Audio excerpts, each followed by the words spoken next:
I was thinking recently about my experience at business school. So I was pretty lucky and fortunate.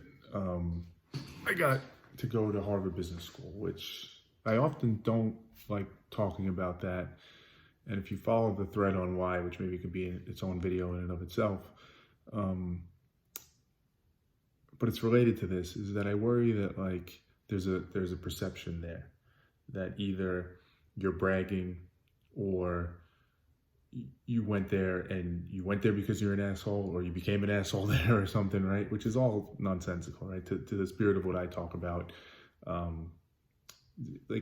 understand things at their base, at their root level. Don't make assumptions, don't judge, obviously, things we all know. But anyways, I was thinking about my experience for going there, and it's funny because I always had a really strong desire, I should say always, for a while I had a strong desire to go there.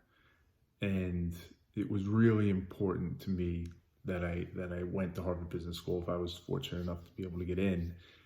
And as I look back on it now, it was really important that I went to Harvard Business School, but I just had the reasoning completely wrong. Like when I wanted to get in and was trying to get in and eventually did get in, it was for all the reasons that aren't necessarily bad, but aren't the true, real reasons in which why it was beneficial to me. I wanted to go because I wanted the validation. I wanted to be able to have that kind of stamp on my resume that said I was good enough and I was smart and I achieved something that was hard that other people couldn't achieve. I wanted it to carry forward and open doors for me and give me opportunities. I wanted to be rich, probably, if I'm being honest, right? I thought if I go to Harvard Business School, you're gonna get a job or you're gonna start a business and you're gonna make a bunch of money. That's just kind of how it works. And all those things aren't necessarily bad in and of themselves. Some of them aren't bad at all. It's more about the process of how I got to those conclusions, which was not much of a process at all. It was just, I don't know, I went to college. I did a business degree in college. I did consulting, business, strategy consulting for a while. And this is just kind of the path you go. And it's Harvard Business School. Like, of course I want to get in. Of course I want to go there. And it was so important to me for all those reasons. But as I look back on it now, and the more I reflect on it, now I'm 12 years removed from graduating, so 14 years removed from, starting and getting in. It was super important and it was super transformational, but not really related to any of that. For me, here's the one thing I'll give myself credit for. One of the reasons I wanted to go to Harvard Business School was because they used the case method, the Socratic method, which for those not familiar, it's from Socrates, the old Greek philosopher, of just questioning, asking questions. So the way the teacher would teach is you'd be sitting in a room with the first year, typically 90 some odd students, and the teacher would teach the lesson by just asking. You would read a case beforehand, so you were up to date on kind of what was going on. You had the knowledge you needed, and then you had a discussion about it. And the teacher, the professor, would really just ask questions.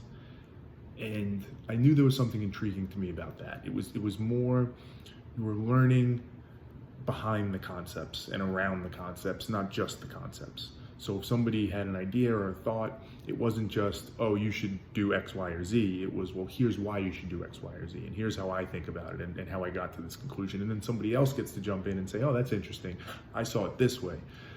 And it wasn't till I went through 2 years of that and being able to sit in being forced in some ways, if I'm being honest, in a good way, being forced to sit in a classroom with just brilliant, amazing people from all different perspectives, all different backgrounds, cultures, countries, the way they saw the world, it was all different.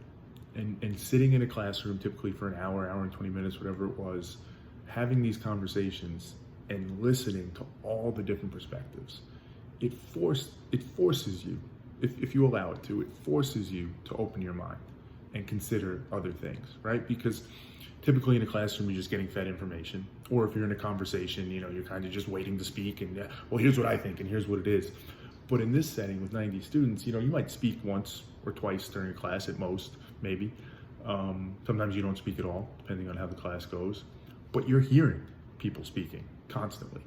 and you're taking in all these different perspectives and understanding it. And there was a bit of a learning curve there where initially it was still in that vein of like, as I'm listening to people, I'm thinking about how I see it differently and how they have it wrong or how they should have thought about it this way. But eventually over time, you go through that enough and you start to realize like, hey, I'm not the smartest person in this room. How arrogant would I have to be to believe that? Furthermore, how arrogant would I have to be to believe that this is just the only way to do it? So you start just actually listening. You start actually just taking in what they're saying and processing it.